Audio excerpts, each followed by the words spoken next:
Hi, I'm Allison Bearden, editor at HBR, and I'm here today with Ethan Bernstein, a professor at Harvard Business School and author of the article, The Transparency Trap. Ethan, thank you so much for coming in. Thank you, Allison. It's a pleasure to be here with you.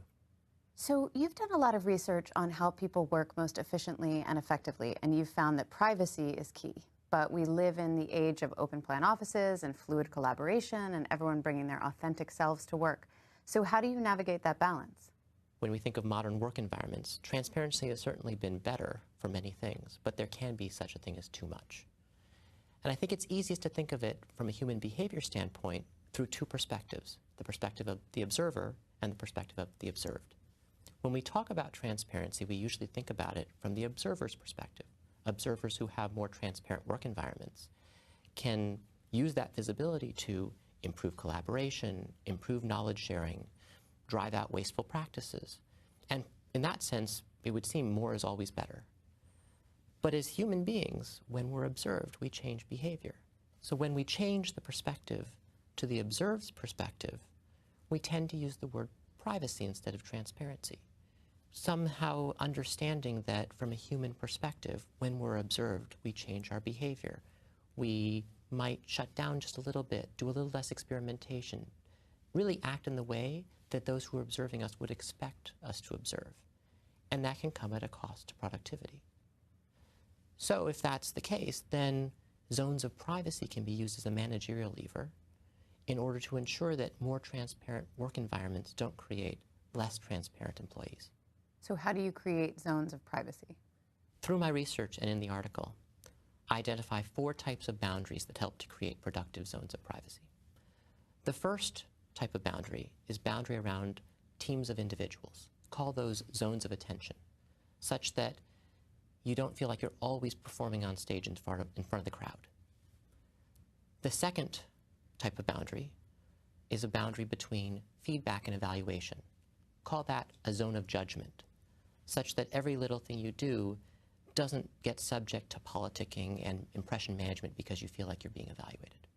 The third kind of boundary, a boundary between improvement rights and decision rights, call that a zone of slack, ensures that very transparent work environments don't drown out tinkering activity that can actually be very productive.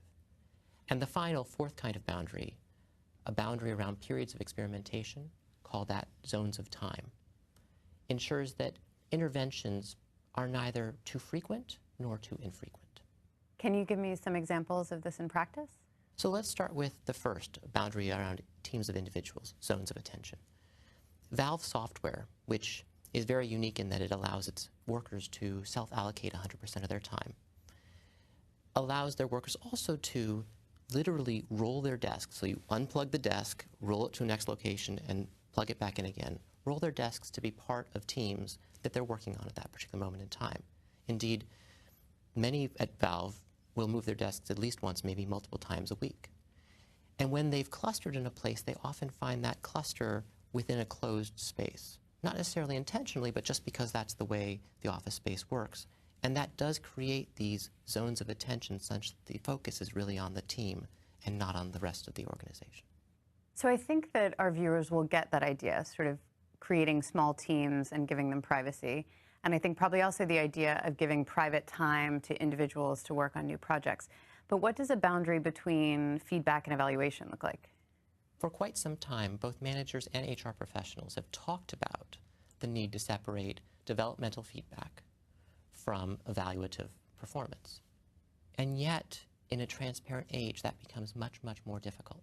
Because as much as I'd like to say, oh, that's okay, I won't use that, whatever that I've seen or whatever I've tracked, for the sake of evaluation, it figures its way into the process anyway.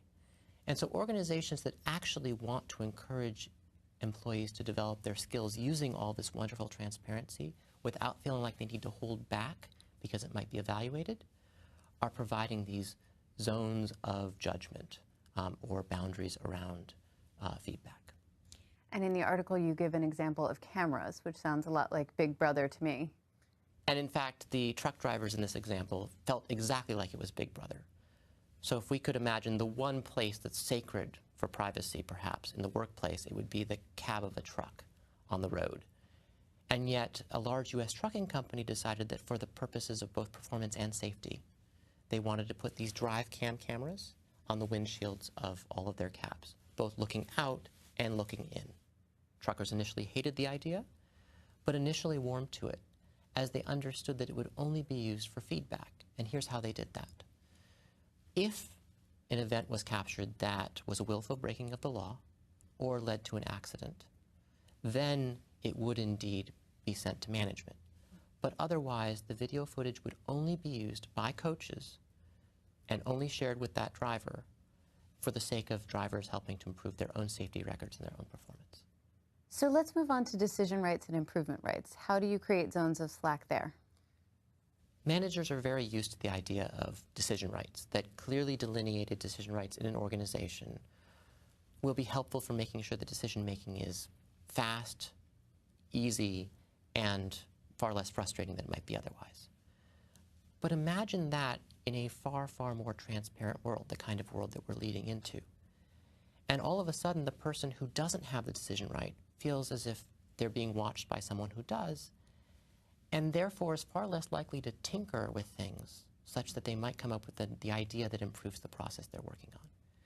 So companies that are understanding this are increasingly delineating improvement rights and associating them with zones of privacy, zones of slack, such that individuals can tinker without feeling like they're under the guise of someone who might feel as if their toes are being stepped on a little bit because they have the decision rights in that particular process.